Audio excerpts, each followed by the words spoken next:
Welcome to another episode of Pit Lane Parlay.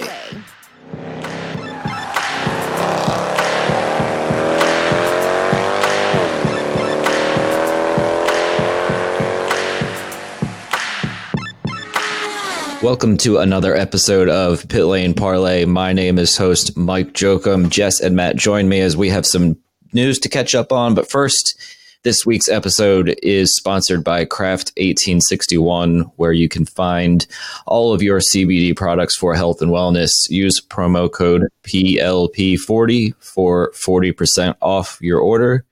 And before we get to the first round of news, just wanted to also say we can now be also found on ampiremedia.com, AMPIRE media.com, with some other pretty cool sports podcasts and some guys from ESPN and USA Today. So great to expand our reach. And guys, let's dive right into it. First up on the list is Sebastien Bourdais' shocking split from Dale Coyne. Before we dive right into here, and we don't really know exactly what everything means, what was your guys' initial reaction to the news today? I think it really sucks. I think that Sebastien Bourdais is definitely one of the more talented drivers in the field. And, with his history in INDYCAR, is statistically one of the best to ever race. And it came out of nowhere. And that really kind of stinks for him and for Dale Coyne, who now has to scramble to find somebody, which I'm assuming they will. And just to not have Bourdais on the grid right now is kind of a bummer because, again, he is one of the greats to race in INDYCAR and definitely one of the most passionate drivers out there. So I feel really bad for him. I hope he lands on his feet just fine, but right now it's kind of a bit of an unknown. Yeah, I mean, it's hard to add much to that. It's a shocker for sure, and I didn't really see it coming, came out of left field, and hopefully he will get something figured out and be back. If not this year, then next year. Yeah, wow. That one, it came out of left field, and some other members of the media that I talked to were completely surprised by it as well. So when they were able to catch everybody off guard, do you guys think we will see Sebastien in INDYCAR in any capacity in 2020? Maybe. I mean, at this point, silly season is so crazy. Nothing is going to shock me, but I don't know. I think it's coming a little bit late for him to be able to get something together this quick. Man, I really hope Ganassi or something, I don't know, some sort of 4 or 5 race deal, especially St. Pete, which is his adopted hometown and a track that he's done so well at. But thinking like St. Pete, Long Beach, Indy, Road America, it's kind of a bit of an oval meister, that one. He's pretty good at Gateway and other tracks like that too. So he's not anything to be taken light of on ovals either. So yeah, I really hope it's a full season. I highly doubt it though. There's only like a handful of seats left, but I really hope in some capacity he's in the seat, but at the very least, maybe just an Indy 500 only, unless a big team steps up and finds money for him to race a part-time schedule. Yes, it's definitely going to be tough, especially with Honda withdrawing their support. We're not sure. I don't know if anybody's sure exactly what that means at this point. So it almost limits him to Chevy teams. So, I guess one of the full season rides left at this point is the Carlin seat, or maybe he's in the ride share with Max Chilton handling the ovals. Who knows?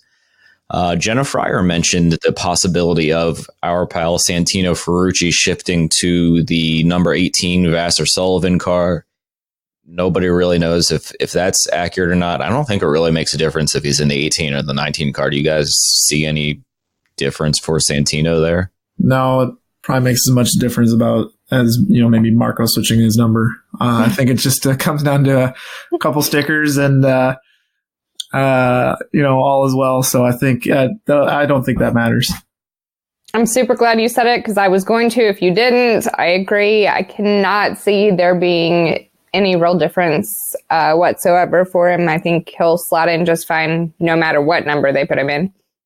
You guys are fantastic. I love you both. I have nothing to add to that one. And I'm just going to simply move on to the next little bit here. Motorsport.com mentioned our buddy James Hinchcliffe and then 2 outside possible replacements for Sebastien Bourdais in Sergio Sette Camara and Alex Palou.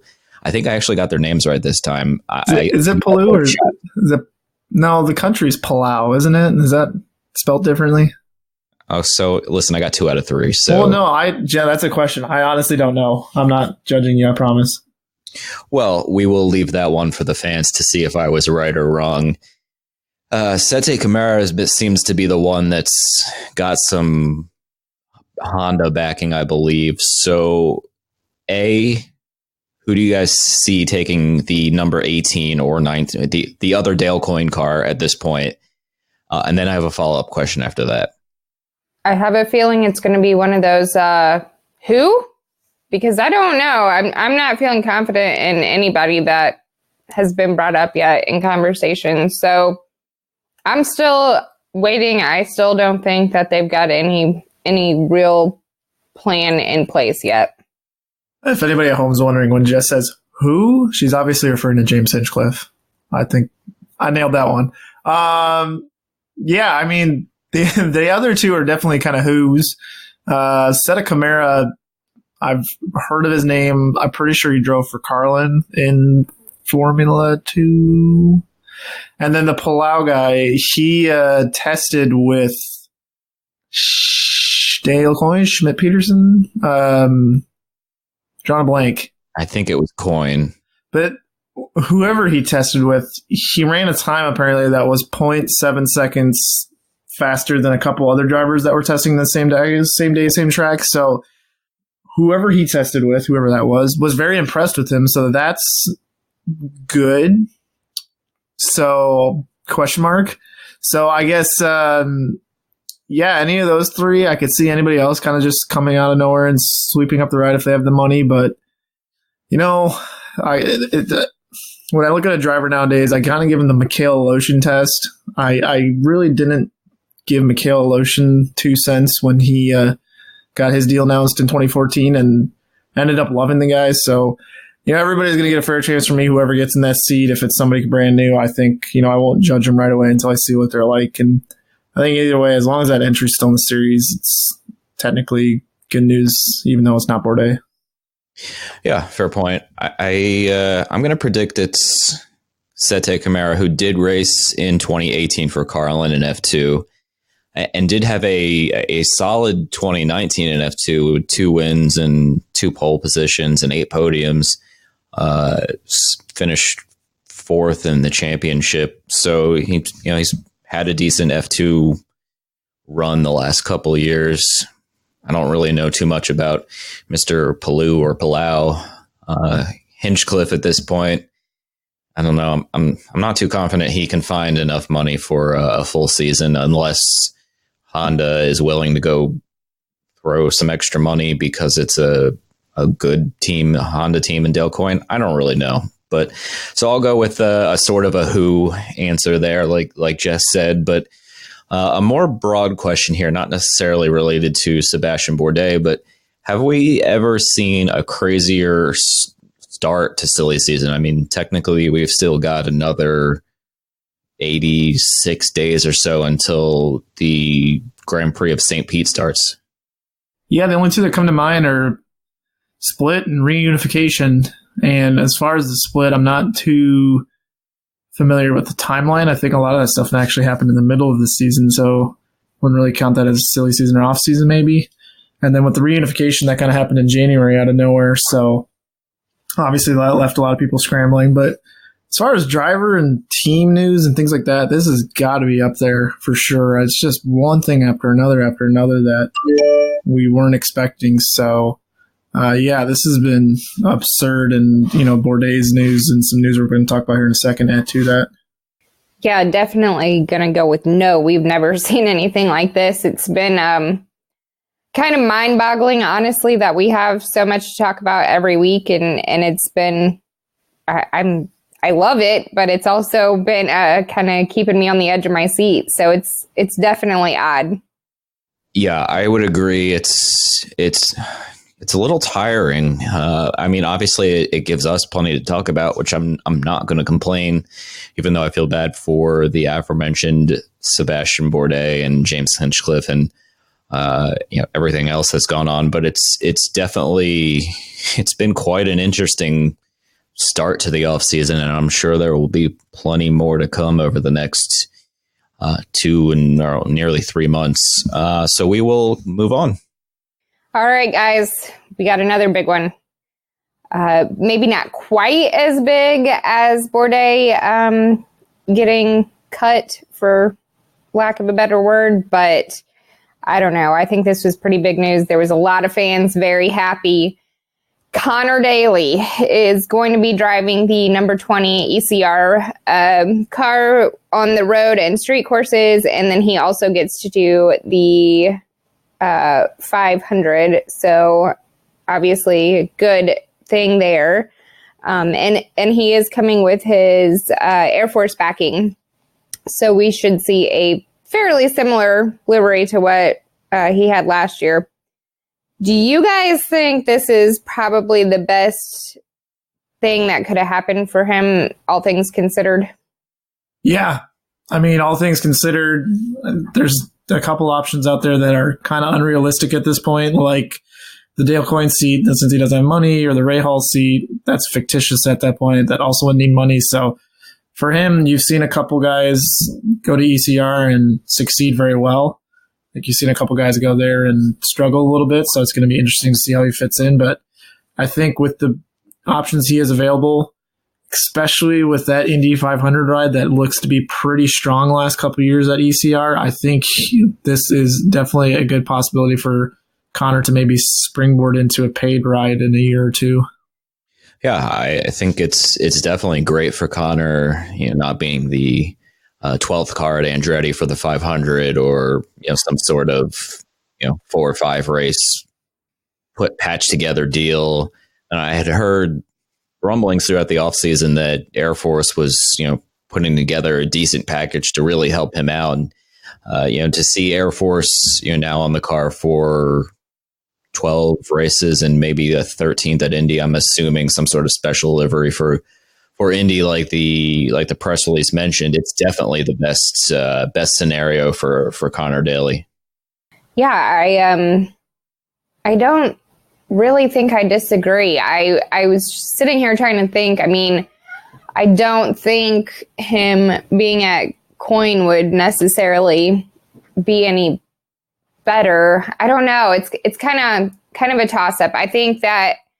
I think it's going to be good for him, and I think it'll kind of ease his mindset, like you said, being at the same team for pretty much the whole season. I think it'll do good things for him, and I think it'll be good for him to work with the same team for the whole season. Do you think with him going to ECR that he might get a podium next year? I hope so. The 20 car this year wasn't particularly good outside of qualifying for the 500, but I think he's definitely in the running for a couple top 5s. I'll say that. For some reason, Conor Daly has it figured out at Detroit. I don't know why, but it seems like every time he goes there, he does well. And then looking at what he did with Carlin on the ovals, Carlin wasn't exactly a good team. I know they got some upgrades courtesy of Team Penske right before the end of the season there that helped them, but still he was outperforming his teammates. So I think what he can offer to Ed Carpenter is help on the setups, because apparently his feedback is super good for the engineers. So I think he can definitely help that team grow, and therefore I do think that something somewhere will translate into a podium in his favor.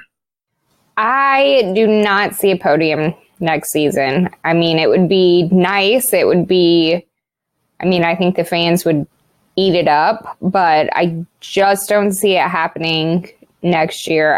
I think that he will do well, and like Mike said, a couple top fives probably for sure, but don't know if a podium's going to happen. It would be pretty cool to watch, though, if it did. And then one more question on this sort of, do you guys think that him going to ECR makes it easier for Fernando Alonso to get the Andretti Autosport for the 500? Yeah, for sure. I think I'm really surprised because I think I said a couple episodes ago that it'd make the most sense that Daly brings his Air Force money to Andretti for the Indy 500 and then maybe find a Carlin seat. So obviously that's not going to happen now. So there's still rumblings. I mean, Motorsports picked it up.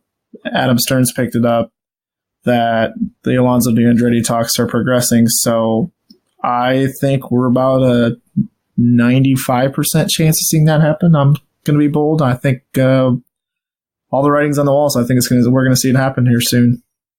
All right, that's fair. I'm going to go with no, but I think it's because Fernando is going to drive in the 500 or try to qualify for the 500 with McLaren because of the whole Chevy, Honda, Alonso, McLaren issues that popped up last year. I just don't see Honda kind of getting over that and saying, yeah, come on board, Fernando. I am going to have to split the difference here. I am not going to go nearly as confident as 95%. I don't necessarily know that this helps put him in that seat, but obviously they are in talks. I feel like he probably is going to go to McLaren, but for a different reason. I don't think it has anything to do with engine supplier. I am going to say it's just simply because he has had such a long relationship with them that he is going to try to stick it out one more time. But man, I think that May is going to be interesting no matter which way we spin it, no matter which seat he decides to go with. I really thought for a second there you're going to say, I bet he ends up in an Andretti, McLaren, Schmidt-Peterson Motorsport with Curb Agajanian car. There would be a lot of letters, and I don't even Sponsored have any Marco idea Andretti. what it would be called, but I will have to go through and see if we can come up with a word for all that. Okay, sounds good. On that note, let's thank some patrons, and then I'm going to stump you guys. So thank you to Colin Taylor, David Lighting, and let's round it out with Stephen A. Clark. And I'm going to jump right into Stump the Host here. So we just talked about Conor Daly, so let's keep the Conor Daly trivia coming here. Since Conor had his first Indy 500 with AJ Foyt Enterprises in 2013. He has raced for 6 other teams. Can you guys name them? Jess, go ahead. Andretti Autosport. That's 1. Carlin. That's 2. Wait, raced total or just did the 500? I'm sorry. Just raced it all. Okay. I got confused there. I confused myself. Oh, wow. I just went totally blank. Don't swear. I'm not going to. That's also not a race team. Oh, my. How did I go so blank? I don't know. Skip me. Harding. That's 3. Keep going, because I'm totally blank. Do I get to say Foyt again or no? Yeah, since he did a second stint. time there. Yeah, that's fine. Coyne. That's 5. We're missing 1 more. Schmidt-Peterson. And for extra credit, Tom Burns Racing. I was going to let that one slide, but yeah, well done. I think Matt won that one pretty easily. I truly have no idea why my brain just went totally blank on that. I mean, like, I didn't have a single thought running through my mind. So it happens. I mean, that's what happens. You know, you lost trivia last week. Your confidence is low. I went into it good, though. I went into it good, and then all of a sudden I'm like, what are we talking about? I think Jess was figuring out ways to save money at Taco Bell. Yep. Because dollar menu. I could see Mike just being one of those people who goes to Taco Bell and rack up like a $30 bill. It's happened before, yeah. What? Okay, sidetrack. What can you possibly get at Taco Bell that costs $30? Yeah, that's probably best for a Patreon episode because it was probably after a night of a few drinks, and I'll just leave it at that. Non-alcoholic, right? Only. Oh, okay. Only alcoholic. Got it. Now we got that cleared up. All right, we did get one fan question this week from Danny Vaughn on Facebook. Appreciate you listening and for submitting the question here. He says and wants to know our thoughts on how INDYCAR can start promoting and marketing races better to have a healthy, balanced schedule of ovals and road/street courses.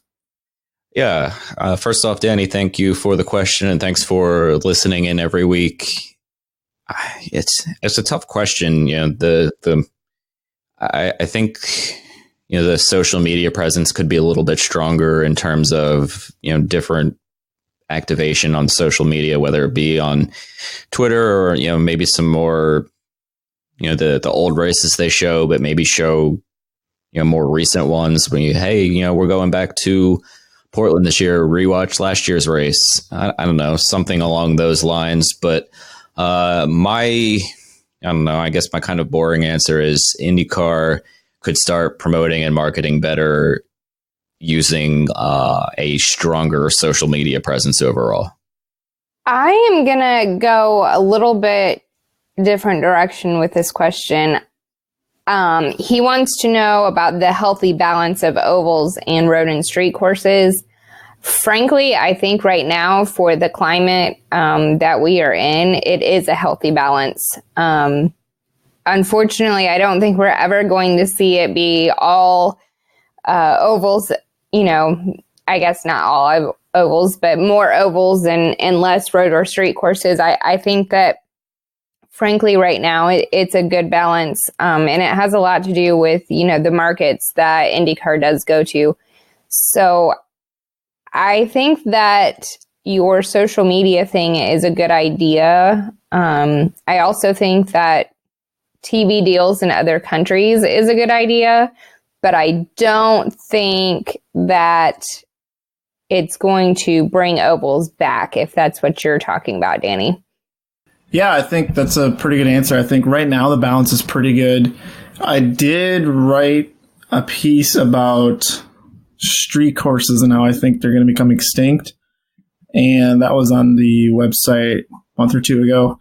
And I think I'm afraid at losing the balance in street courses in that, you know, we're only a couple protests away from maybe a track like Detroit, or let's say a focus group gets together in Long Beach and decides that it's bad for the city or whatnot. Things like that can really get some traction on social media nowadays. I think my concern, again, was with the street courses, and I think that INDYCAR may want to proactively do some community outreach within cities that host a street race to talk about the goods of what it can do for the city as far as the economy, bringing people together, giving them something to cheer about, making your city look good. I mean, when I watched the Detroit broadcast like 4 or 5 years ago, I'm like, that doesn't look so bad. You know, you hear all these things in the news, but it looks really good with those overhead shots of the city downtown and track and city backdrop, things like that. So I think reinforcing the positives of street racing right now may help 5-10 years down the road, and even may help attract a new suitor in the future. So I think, but like Jess said, I do think the balance is actually pretty good right now. Yeah. One more thing to add before we move on there.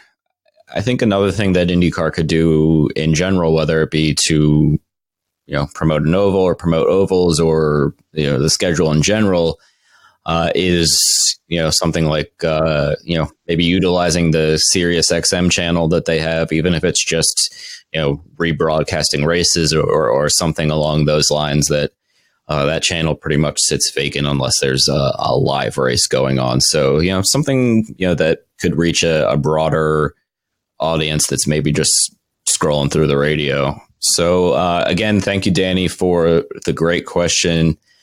We will jump right into Jess's Joker Lap.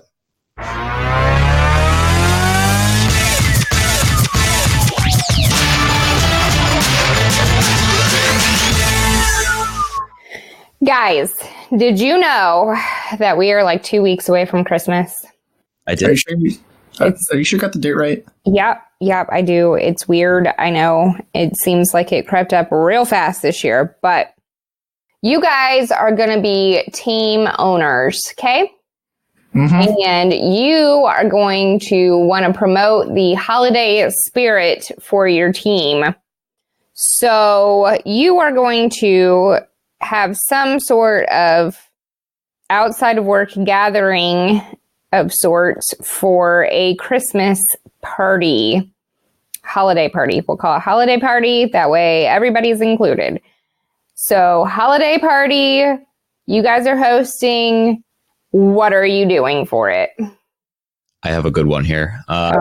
So we are Team Carlin, or one of the teams that's based somewhere warm. We are going to have a slip and slide that the water, instead of it being water, it is some sort of adult beverage of the team's choosing.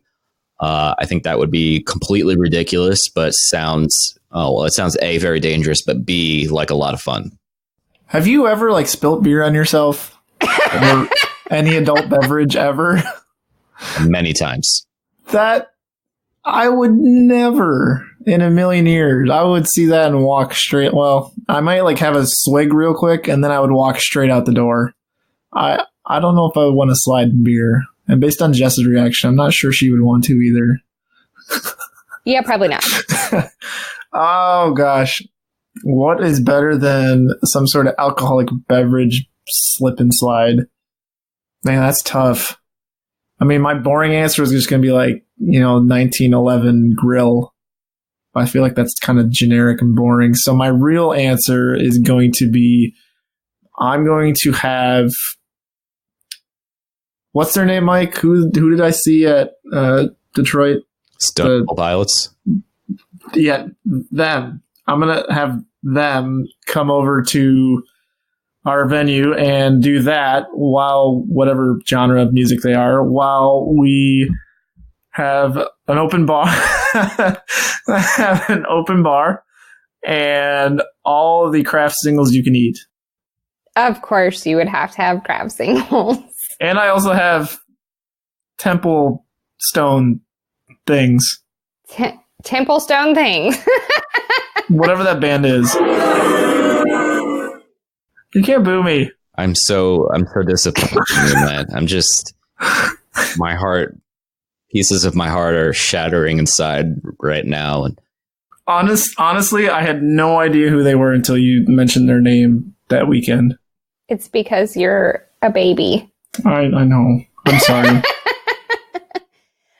So I'm going to take part of a lead off of Mike and say that it's got to be somebody based where it's warm.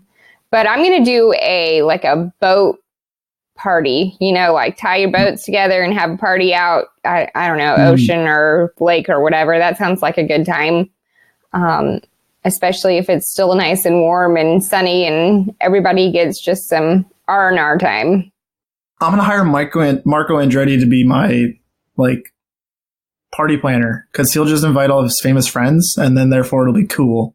There you go. My tire changer will just be taking a selfie with Ludacris. How cool is that? They're going to be besties. Right. And then they can listen to pilots play some music. And you know what? I have nothing else to say. Move on to your super duper secret host question. I am so, you are my pitfall for the week. Oh man, I wish you could see Mike's face right now. He's so disappointed in me. It's the most disappointed I've ever seen him. I've seen Mike Jokum at the track watch people just spin out in front of him, and he's just whatever. But this apparently is just baffling. All right. Anyways, feel free to give me crap about this on social media, because I am not very musically savvy. It's totally okay. I own it. But my super duper secret host question for you guys, which again, for those at home, they have no idea what I'm about to ask them. It's going to be based on some news that came out last couple weeks. This actually came out yesterday. INDYCAR officially finalized dates, times, and whatnot for the 2020 INDYCAR season, including TV information and what channels they'll be on and whatnot. My question for you guys is that obviously the Indianapolis 500 is going to be at whatever time it's normally at, 11 a.m. Eastern or 11:30 Eastern. But the other 4 ovals on the schedule are all going to be night races. Do you guys chalk that up to coincidence? Do you think that's on purpose? And do you think that's going to be a trend for the future? Yes, I do think it will be a trend for the future. I think NBC and NTT and INDYCAR sat down probably, either during the season or, at the beginning of the off season and went, what worked best that we did this year? And it was, the non-Indy 500 oval races that were at night. And I think the schedule as a whole, kind of expanding on what you said, the road and street court races, for the most part, last year there were some that were, 1 o'clock in the afternoon, some that were 4 o'clock in the afternoon. For the most part this year, they're all around, between 3:30 and 4:30 Eastern time, give or take, a half hour or so. And I think that kind of, every Sunday afternoon that there's a race, it's at the same time will help draw in or help keep, some maybe casual fans. That, not only is there now date equity, there's also, a familiar time equity. I don't know if that really makes a huge difference, but it did kind of stand out to me when I was looking at the schedule as a whole when it came out yesterday. Yeah, I didn't notice that until you just brought it up, so I went and looked at it also. I think that's interesting as far as keeping the times relatively similar. I wonder if it's because NASCAR starts so many races so early in the morning. So maybe they're thinking they'll catch afternoon crowds. Could be another reason. I don't know. It would be interesting to see. But yeah, I definitely think that having the ovals be night races is fantastic because then they're in prime time. Everybody's going to be, for the most part, home and kind of ready to relax, and there it is on TV. So I think that's great. Yeah, it'll be fun. I think I personally like having the night races and also having the times pretty similar.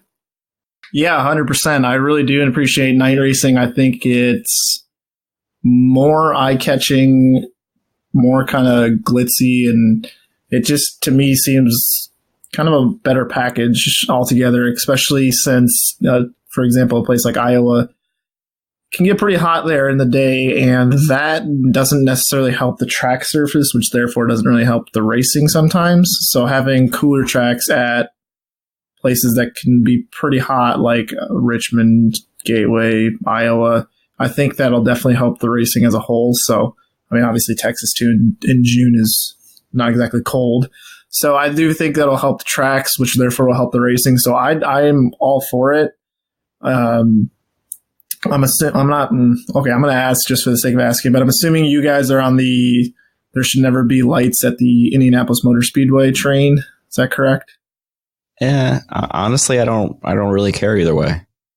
Yeah, I mean, I don't want the 500 to be a night race, but right. As far as just at the Speedway, I mean, I think it would be an interesting concept. I don't know, and I've kind of talked about this before, I don't know that it would work, being that it is in Indianapolis proper. It's not like out in the middle of nowhere like some of these tracks are. So there would be a lot more hoops to jump through. But as far as the actual 500 goes, no, I don't want lights. Yeah, I agree there. Also, I hope every fan that complained about the Iowa start time realizes it's now a little bit later and actually a night race. So IndyCar did listen to everybody out there who was unhappy with the start time, although I hope it is not a 2 a.m. start time again this year, because that was brutal. Are you throwing shade at me and Neely? Mainly just Neely. Oh, okay. Yeah, that's cool. Super cool to see. I I think it'd be super cool to A, see the Grand Prix run under their lights. I think that'd be pretty awesome. And then B, I think having lights at the Indianapolis Motor Speedway would be super convenient in the case of it rains and the track's not going to dry till 5 p.m. for the 500. I think it's a lot to kind of coordinate to get everybody to kind of show back up on Monday and things like that, and it can just make a headache for everybody. So adding the ability to have lights in case of rain, I think offers a lot more flexibility for Indianapolis and IndyCar. So it's something that I think they should look at, but I don't think it should be utilized unless it was for an extreme circumstance like rain. But it's just something, I know it's been debated in the past. I know a lot of the traditionalists hate the idea, but I definitely think it's worth a debate for people out there. Yeah, very well said. And, curious to see what everybody else thinks. So chime in with your thoughts on social media. So with that, we will dive into the pitfalls momentarily. Again, they're brought to you by our friends at gripmat.com, the world's first flexible non-slip tool mat that will make for a great holiday gift. Use promo code PLP10 on their website for 10% off.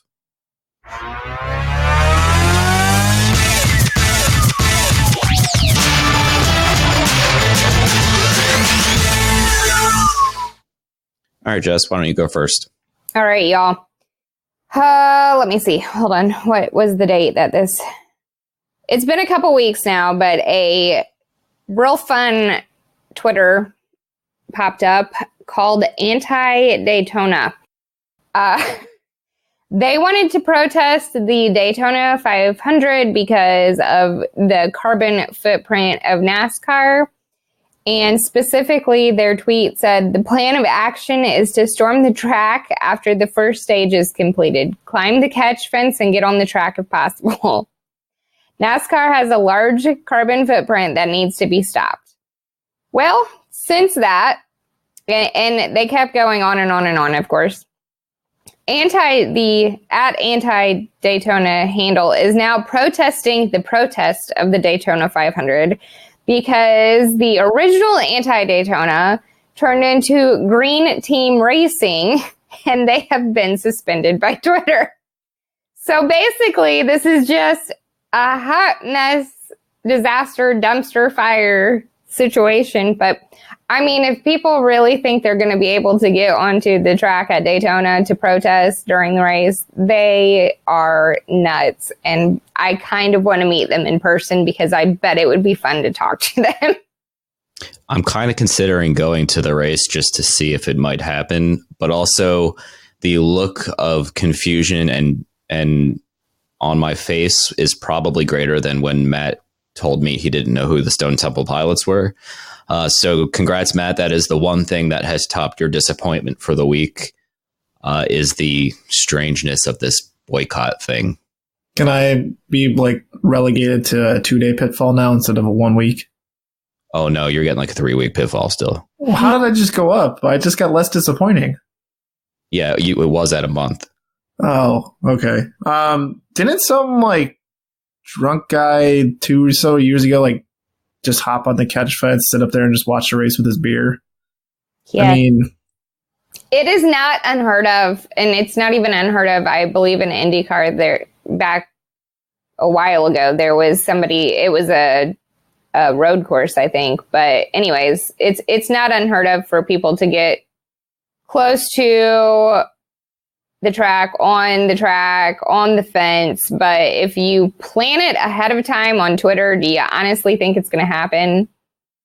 I mean, I guess I don't know too much about it, but what was it, the Princeton Harvard or Princeton Yale game where the activists kind of stormed the field and sat out in the middle of the field during the third quarter? I think they announced that on social media too, and it actually kind of worked. So I don't know. I guess if you get enough people, but... Right. Then it's also probably easier to get on a football field than a live racetrack. So yeah, probably. Because who wants to really run out in front of race cars? Yeah. But, just... I guess it's something to keep our eyes on. Maybe. Well, maybe not, because it looks like they've been suspended, so... Yeah, it's been a rough week in that department, am I right? Yes, it has. On that note, hey, Mike, I think you're up. Yeah, I will go next here. So an article came out on Motorsport today that the FIA was considering super license points for junior series like F2 and F3 after, I'm not going to try to pronounce his name, the F2 driver who was already suspended once this year for too many penalty points. I believe that was the race where Pato jumped in right after his exit from INDYCAR this summer. He actually accrued enough points after that for a second ban, but escaped it on some sort of technicality. So they thought, well, maybe we should look at super license points for junior series. Now, I get it because this kid somehow managed to accrue 2 suspensions worth of penalty points in one season, which I can't imagine bodes well for his future. But if you start putting things like super license points, and we saw what that did to Pato's 2019 and I mean, many other drivers over the last couple of years, F1 won't have any sort of feeder series within a couple of years. Yeah, I mean, there's not a whole lot to add there. Obviously, just the fact that they had somebody in the series that got them to this point kind of blows my mind, but what a mess. Yeah, I mean, I don't know. It's kind of dumb, and the fact that, people like Pietro Fittipaldi have to go to a test session in the hopes that they get enough to go to another test session in the hopes that they get to do a first practice in the hopes of getting enough license points to become a Formula One driver. It just seems like it's become way too difficult. I get the sentiment behind it, and I guess we can think, well, I shouldn't say this baselessly, but from what I've heard, it was Yuji Ide back in 2006 who did such a bad job at Formula One that they had to come up with some sort of system like super license points. So thanks, Ide. But it just seems like it's not the best idea to do it for junior series too. Yeah, I agree there. It also, there was a bunch of uproar whenever Verstappen got the Toro Rosso ride, 5-6 years ago, I think is when it really got put into place. Just adding on to what you said there. Yeah, I'm trying to find, I'm going to text you guys the clip, my favorite Yuji Ide moment. Anyways, my pitfall also on Formula One and the FIA, because they have we've seen some absolutely ridiculous trophies in our time since Liberty Media, or even maybe before Liberty Media took over. But there's one where there's a giant, gorilla looking dude on a little, whatever you call the base of a trophy. And he's holding a Pirelli tire or something. Isn't that, doesn't Dover do something similar for for their track with their rock monster man? Yeah, but it looks less cartoonish. I mean, that one I can at least respect because it also has something to do with the track. But I know what you're talking about for sure. It's just these trophies that Formula One and the FIA are coming out with are ridiculous. And so this week, Alexander Albon won, I don't know, some millennial trophy for participating in something. I'm not entirely sure, but he won a trophy. And my first comment on Twitter was that it looked like something you would salvage from a demolition site, particularly in some sort of pipe, because it was a pipe that was crumpled together, folded 17 times, and then glued to the base of a trophy. And I didn't really quite get the point. I don't know if that passes as art or something. Maybe I just don't have the artistic eye, but I think the kind of sleeker and better trophies are better than whatever that was and whatever some of the other trophies that we've seen the last couple of years. So I think the simpler, the better. I mean, I guess I understand in some cases, if a sponsor has something that's really, known to be part of their branding, maybe, but I don't know. I don't know. I liked the old school trophies, way back, where everybody got the same one. They passed it around and put their name on it. Kind of like the Borg, but even before that, I don't know. I just think that it means more when you have it for a while and then you have to pass it on to the next person. So you can't just put it in a case forever. It means more when you have to work for it every year, I guess. Yeah, I'd agree there. The trophy Matt's talking about definitely looks like, I don't know, like a muffler bent up in like 17 directions. It's really just atrocious. And I will just keep it at that. There's not much I can add to that one.